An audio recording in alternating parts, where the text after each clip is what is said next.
សួស្តីពូមីងបងប្អូនទាំងអស់គ្នាព្រឹកនេះខ្ញុំចែកម្លែកពីការមើលសត្វកណ្ដុរតើសត្វកណ្ដុរញីយើងមើលរបៀបម៉េចសត្វកណ្ដុរឈ្មោះយើងមើលរបៀបម៉េចដោយសារមានបងប្អូនដែលគាត់ចែកពូជពីខ្ញុំទៅហ្នឹងគាត់ថាគឺមើលអត់ដឹងទេដោយសារកណ្ដុរវាមានពងកណ្ដុរដូចគ្នាបាទអញ្ចឹងការមើលកណ្ដុរគឺស្រួលទេបងប្អូនណាកណ្ដុរញីគេមើលរបៀបម៉េចកណ្ដុរឈ្មោះគឺមើលរបៀបម៉េចបាទនេះជាសត្វកណ្ដុរឈ្មោះ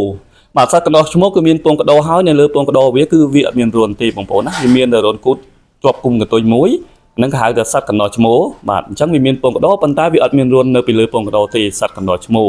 ស្រួលមើលទេហើយសត្វកណ្ដុរញីបងប្អូនលើកមកឃើញហើយ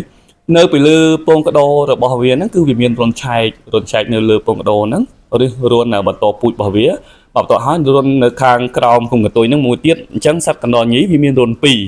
រន្ធលិមុខវាមួយនិងរន្ធបន្តពូជមួយអញ្ចឹងស្រួលមើលទេបងប្អូនណាវាខុសពីកណ្ដុរឈ្មោះបាទស្រួលមើលមែនតើហើយបងប្អូនដែលគាត់មើលដឹងបងប្អូនអាចមើលវីដេអូរបស់ខ្ញុំបានបាទអញ្ចឹងសត្វកណ្ដុរញីនិងសត្វកណ្ដុរឈ្មោះវាខុសគ្នាគ្រាន់តែសត្វកណ្ដុរញីហ្នឹងវាមានរន្ធពីរបងប្អូនណារន្ធនៅពីលើពងកណ្ដុរវាមួយនិងរន្ធលិមុខវាមួយទៀតរន្ធពីរបាទស្រួលមើលកន្លែងហ្នឹងបាទអញ្ចឹងសត្វកណ្ដុរគឺវាមានពងកណ្ដុរឆ្ងយហ្នឹងដូចគ្នាបងប្អូនហ្នឹងសួរទៅវាមានពងកណ្ដុរដូចគ្នាមិនដឹងមួយណាញីមិនដឹងមួយណាឈ្មោះអញ្ចឹងខ្ញុំធ្វើវីដេអូហ្នឹងចែកម្លែកទៅបងប្អូនដែលគាត់បានយកពូជពីខ្ញុំហ្នឹងកុំឲ្យគាត់ពិបាកក្នុងការមើលកណ្ដុរញីយកមើលរបៀបម៉េចដោយសារគាត់យកទៅប្រកាសពូជមិនដឹងដាក់ញីម៉េចឈ្មោះម៉េចដោយសារខ្ញុំឲ្យឈុតទៅញី2ឈ្មោះ1បាទញី2ឈ្មោះ1អញ្ចឹងគាត់ដាក់ទៅច្រឡំចូលត្រង់ឈ្មោះទាំងអស់គឺអត់មានកូនទេបងប្អូនណាអញ្ចឹងបងប្អូនត្រូវមើលបាទចាប់បាមួយទៀតបងប្អូនមើលនេះបាទនេះពងកណ្ដុរឆ្ងយអញ្ចឹងវាអត់មានរន្ធនៅលើពងកណ្ដុរទេអានេះគេហៅថាកណ្ដុរឈ្មោះហើយវាមានរន្ធលិមុខក្រោមគូកន្ទុយតែមួយទេបាទស្រួលមើលកន្លែងហ្នឹងណាពងកណ្ដុរដូចគ្នាមែនប៉ុន្តែវាអត់មានរន្ធពីលើពងកណ្ដុរនោះទៀតទេវាខុសពីកណ្ដុរញីបាទហើយបងប្អូនដែលគាត់ចង់បានពូជកណ្ដុរទៅចិញ្ចឹមបងប្អូនអាចទំនាក់ទំនងមកខាងកសិដ្ឋានចិញ្ចឹមកណ្ដុរព្រៃហូររបស់ខ្ញុំបានដែលមានអាស័យដ្ឋាន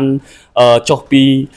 គួរស្ពានព្រៃហូរហ្នឹងចម្ងាយប្រហែលជា500ម៉ែត្រឯនៅខាងស្ដាំដៃជួរមកស្ទឹងបងប្អូនអញ្ចឹងបងប្អូនអាចមកមើលដល់ទីតាំងមើលពីការចិញ្ចឹមមើលពីការធ្វើអាងមើលពីការថែទាំហើយសត្វកណ្ដុរហ្នឹងងាយស្រួលចិញ្ចឹមមិនចាំបាច់ថែទាំឲ្យច្រើនទេបងប្អូនណាគ្រាន់តែយើងធ្វើអាងដាក់ឲ្យបានត្រឹមត្រូវទៅកុំឲ្យវារត់ចូលក្នុងព្រៃទៅបានហើយយើងដាក់ចំណីឲ្យស៊ីទៅដោយសារសត្វកណ្ដុរហ្នឹងវាធន់នឹងជំងឺបាទធន់នឹងជំងឺហើយមិនងាយឈឺទេបងប្អូនហើយមិនងាយឈឺទេ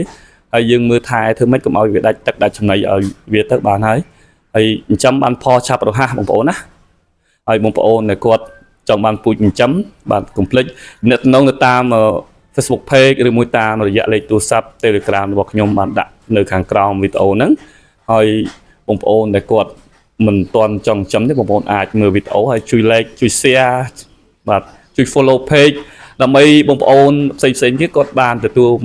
ការមើលវីដេអូរបស់ខ្ញុំហ្នឹងគាត់ចង់ចិញ្ចឹមដែរដោយសារការចិញ្ចឹមសត្វកណ្ដុរហ្នឹងបាទគឺវាមានភាពងាយស្រួលវាធន់នឹងជំងឺយើងមិនចាំបាច់ចាក់វ៉ាក់សាំងឲ្យការពារទេបងប្អូនណា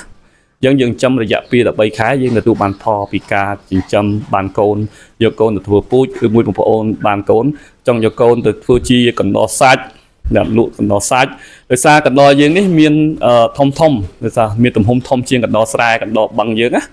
បាទធំមួយចូលចិត្ត8 9ខាំ1គីឡូបាទចាំបងប្អូនខ្លះក៏ចង់បានកណ្ដុរចិញ្ចឹមយកទៅគឺអាហារហូបយកទៅខ្វៃយកអីអញ្ចឹងបងប្អូនបាទវីដេអូខ្ញុំមានប៉ុណ្ណេះបាទសូមអរគុណនិងសូមជម្រាបលាបាទជួបគ្នាវីដេអូក្រោយៗបន្តទៀត